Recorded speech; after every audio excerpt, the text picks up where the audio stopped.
Hey, hey. Hi, guys. Welcome back. All right. So I did a little pre shuffle first. I was surrounded by all the apples that I've recently harvested that are going to be turned into cider. If you want to see a photo of that and the gargoyles that protect the cucumber zucchini patch, I posted some pictures in a post. But in any case, that those I want to make sure that those of you who are garden people like me get a chance to see the things because I know all garden people like to see garden stuff. But I decided to do a little harvest message. So I did a little pre shuffle in amongst the apples. And here's what we ended up with: Strength card going to the Six of Pentacles. And then we had the Devil going to the High Priestess, going to the World. So huge major arcana. If this is about, what kind of harvest is coming in, we have, 4 out of 5 cards are all about the major arcana. So this is big change in somebody's life. The things that are coming in now are, we have Leo, by the way, we have strong Capricorn, double dose of that, and then we have some Virgo, Pisces, Cancer energy, but also some Taurus and Virgo, Capricorn mixed in with the Six of Pentacles. So I would read this as 2 separate little segments here. First off, one of the areas of harvest that somebody has is personal self-confidence, and how that is helping them in dealing with other people in relationships, in business relationships or in romantic relationships. There's a profound sense of happiness, confidence, meeting somebody else where they're at and building trust one step at a time. That seems to be like, oh wow, I'm learning how not to overgive, instead to give and let somebody else also reciprocate. I'm learning, or I have learned, how to build trust with somebody, and it's by keeping things in balance. So amazing kind of like lesson to be harvesting. Also, I chose to use a gourmet cuisine deck for this, just because I always look at harvest and abundance as things that nourish us, right? So lessons learned, love, things that we've grown in, areas of abundance in our life. So I thought that would be nice to go with food, a food deck today. And then we have our other message here is the Devil going to the High Priestess and the World card. To me, that looks like someone has conquered fear by listening to their profound intuition, and that is changing everything. Everything feels like this is a fresh start. A character has learned to listen to the red flags, the things that freak them out. They're like, oh, my intuition picked up on that. That's my intuition helping me to identify how I feel about something. And then I can either work through it and say, that's a fear from an old trigger, or am I seeing red flag from somebody? And this is me saying, maybe I need to handle this situation differently. But it is allowing our character to operate in a whole different way and thus get different outcomes. Okay, so with that in mind, let's shift decks, and now let's try to get to how are they applying these new areas of abundance in their life, because this looks so positive. Knight of Wands. Our character's a little bit light on their feet now. They've realized it's given me the confidence to go after the things that I want, test things out, and decide for myself if I want to stay or go. I'm on like reconnaissance missions where I listen to the things I'm interested in. So this doesn't have to be a player. Remember, our Knight of Wands tends to get a bad rap, but honestly, the Knight of Wands is more about somebody who says, I pursue what I want, I test the waters, and if I like it, I think about maybe stepping into a king or queen's energy and like really dedicating myself to it. But first, I need to honor my like creative interests, my passionate interests. This is like, I want to go out with somebody because I thought they were intriguing, but I don't know them yet. So I'm going to go ahead and go out on a date with someone, not fully commit, not say, oh, they're my boyfriend, they're my girlfriend. I'm just going out on one date. I'm just starting to get to know them. I don't know what title they're going to be given in my life yet. This card, whether it's masculine or feminine, right now we have a feminine. It does not mean that anybody's a player. It just means that somebody is honoring their need to explore things that they were incredibly interested in. We have the Justice card.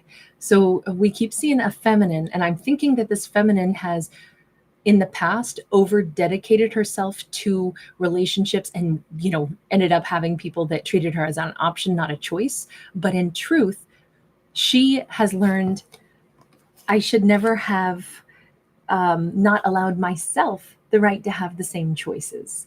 Why dedicate yourself to someone? Remember those first 2 messages here. The strength to build connections with someone means you meet them where they're at. If she in the past got together with someone, possibly a Libra, and that person were not as dedicated to her, but she dedicated herself to them, gave her all of her fidelity, all of her, like confidence and everything, and was waiting for them to reciprocate. She's like, honestly, I'll never do that again. I'm not going to put all my trust in someone who hasn't earned my trust yet. I'm not going to assume that they're honest and honorable. I'm going to get to know them instead. So here's the thing.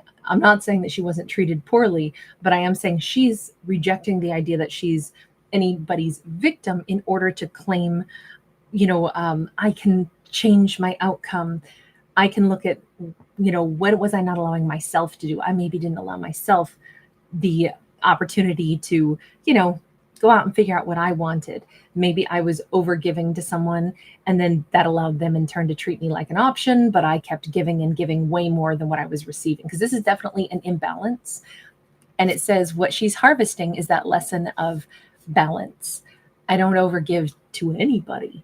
And I think she may have been manipulated by somebody, though, because when we see that justice card, it means there was a karmic injustice. When we saw that devil up here on the other side and the need to listen to intuition, look, sometimes people do manipulate us into giving too much, and that may have happened to her. And that's why she's on this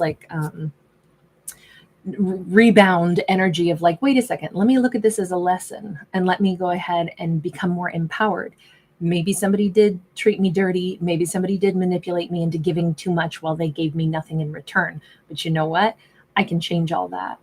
I now advocate for myself. 5 of Wands in the reverse says she doesn't give anybody too much space in her head. She doesn't ruminate on other people. She goes ahead and chooses more simplistically, not like asking herself, do they like me? Did I give enough? Should I give more? Should I reach out to them and keep reaching out to them? She's like, I will reach out to someone when it pleases me, to the extent that it pleases me. I will give to someone to the extent that I feel I would like to give. I will also allow them to give to me, and I won't give too much time or attention to anyone unless I can see that they're doing the same to me in return. We just keep seeing somebody who's like, my thoughts are my own. I don't overgive. Nobody gets to live rent free in my mind anymore. And we have the dreamer. She is so empowered. By the way, this could be a masculine just as well as a feminine. Always, I never read for genders. So this could be same-sex couples, reverse gender roles in all my stories. So bear that in mind. I just go with what we see on the card to try to help, keep the story flowing until we can keep track of which character is which. I'll refer to what we see on the card. So far, she's come out again and again and again, mostly as a feminine. With that dreamer card, this is the Fool. You notice that here's her new sense of loyalty. She's loyal to herself and her own dreams and her own wishes. This does not mean that we're dealing with, a feminine who's suddenly been like, you know what, screw everyone, whoever, wasn't good enough to me. From here on out, it's all about me. It's about what I want. And I don't have to think about anybody else. And if I want to be a player, I can. That is not the interpretation on this story. And the reason I'm sure of that is because we began with balance and generosity that is tempered by knowledge that our interests should be equal. I'm not going to give someone more room in my head or my heart than what they're prepared to give to me. But I'm also going to allow myself the freedom to choose what I want and pursue what I want and not feel like I instantly have to give them my full dedication until I'm sure that that's what I want to do. And my life and my journey should still be kind of at the forefront. I should be loyal first and foremost kind of to my own life, my own journey, the things that I want to achieve.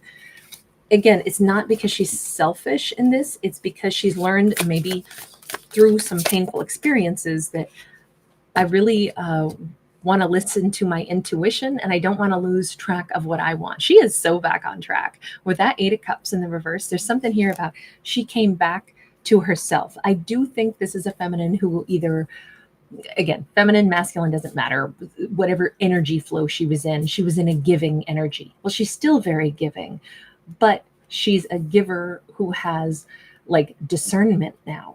She doesn't overgive. She makes sure she's giving to her own ideas in her own life. And I think for a little while she got off track, maybe because she made someone else the focal point of her life. Maybe she was stressed about love, stressed about relationships, stressed about them and everything going on. That all feels like she was overgiving at one point. We have the Judgment card. This is her no longer, like, if she was shaming herself, feeling like, oh my God, how did I end up being a chaser? Why on earth do I always fall for people that are unavailable or people that don't treat me well? This is her totally forgiving herself for that and realizing that's not what it was. I'm somebody who maybe I did need to learn that, trust my intuition when I see red flags, and use this simple tool to define, is somebody giving to me? Okay, how much are they giving to me? Are they giving me their full attention? Do they show me that they're really interested? Are they ready to open up? Let me meet them where they're at if I'm realizing I'm very interested in them, but let me not overgive, open up the door to my heart, and then stand there waiting to see, okay, they accepted what I gave, but they're not giving me anything back.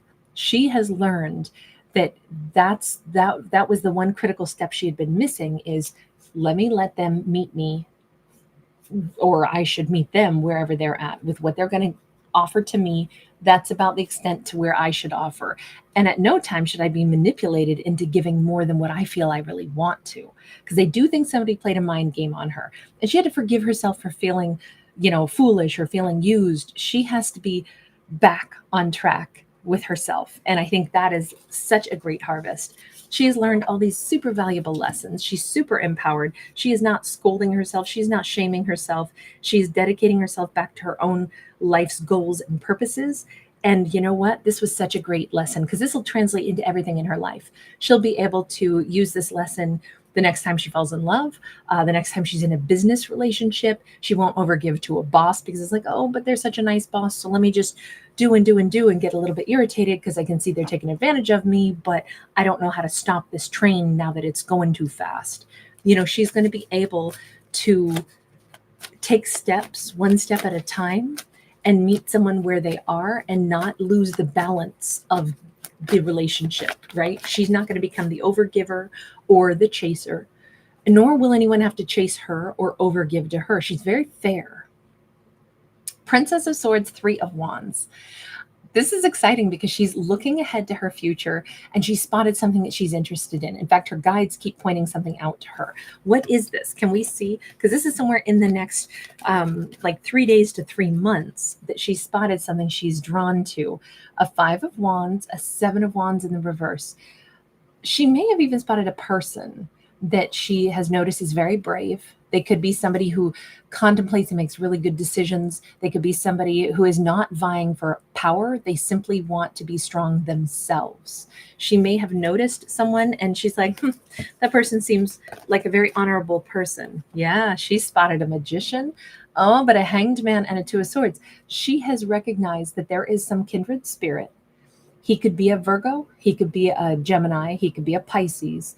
It's definitely a masculine. You see all the masculine on this, so we're going to refer to him as him, simply meaning he's in the masculine energy, the energy of the sun, the projection energy. And he's struggling in himself to make decisions. He's a good guy or good girl. He's somebody who gives, but he's realizing I've been giving too much. Sometimes I've become a martyr and I need to make some changes. Basically, he's learning one of those same lessons that she's already learned. He's a really good, kind-hearted person who is very powerful, but he's starting to realize sometimes I've been overgiving. And she's noticing him. And she's like, come on, you can do this. I did it too. I'm watching you. I can see you out of the corner of my eye. I can see that there's this good guy who keeps overgiving to somebody, but he's figuring it out. She's not like, oh, you broken bird, let me go help you. She's going to keep her distance, but notice him and notice that this is a powerful individual who's bit by bit learning how to, look at this, learning how to change his own circumstances. Death card's coming up.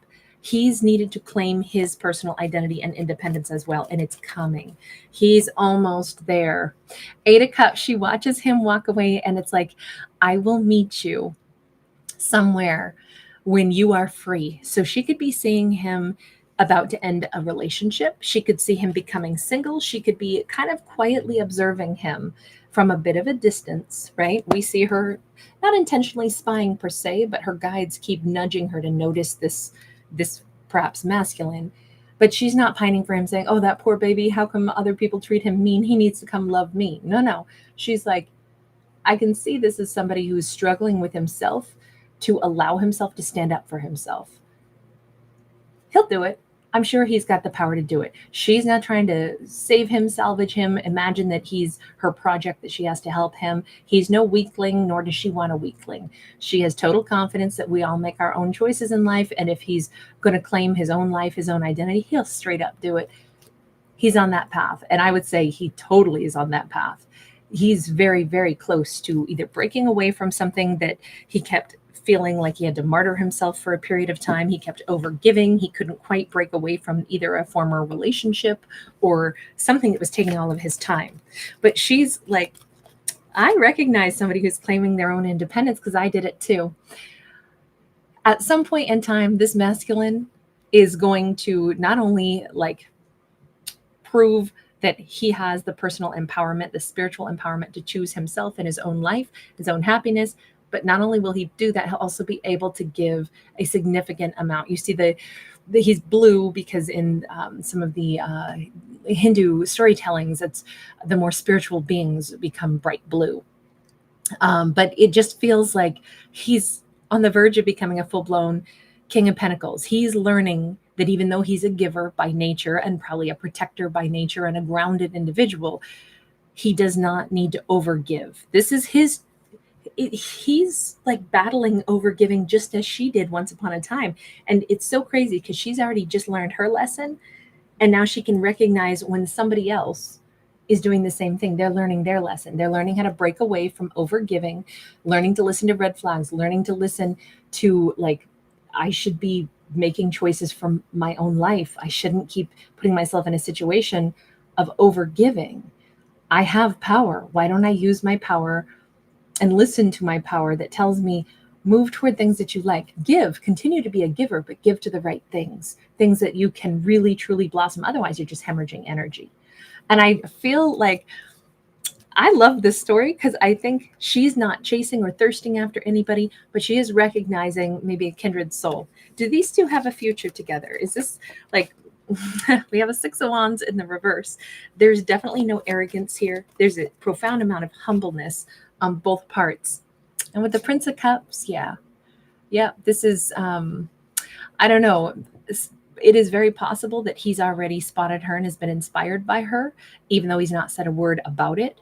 This could be, I don't feel like he's somebody who doesn't have self-confidence at all. I feel like he is someone who maybe won't pursue anything else that he wants until he's proud of himself, though, for making better choices. That's not the same thing as saying he doesn't have self-confidence. I think this is possibly a divine masculine who drives himself pretty hard to make sure if he knows he's been kind of being a fool and been getting used by other people or other situations, he doesn't like that. He doesn't like that about himself. He knows this is folly. He needs to get control of his own life so then he can approach someone that he does really care about. And I would just say he's already got his sights set on her. No wonder. I mean, this is Cupid who's, floating up above. Somehow his heart already got struck by her. And it's really lovely because she's not chasing him. She understands he needs to be free on his own volition, and then he can come toward me, or the two of us can interact when that happens. But until then, you know what? He'll figure himself out. I love the peace in this, the calm in this, even though we definitely see two people that have been breaking away from the wrong relationships and gravitating toward the right ones. Very empowered, very nice harvest message. You guys, thank you for being here. Thanks for giving it a thumbs up and subscribing.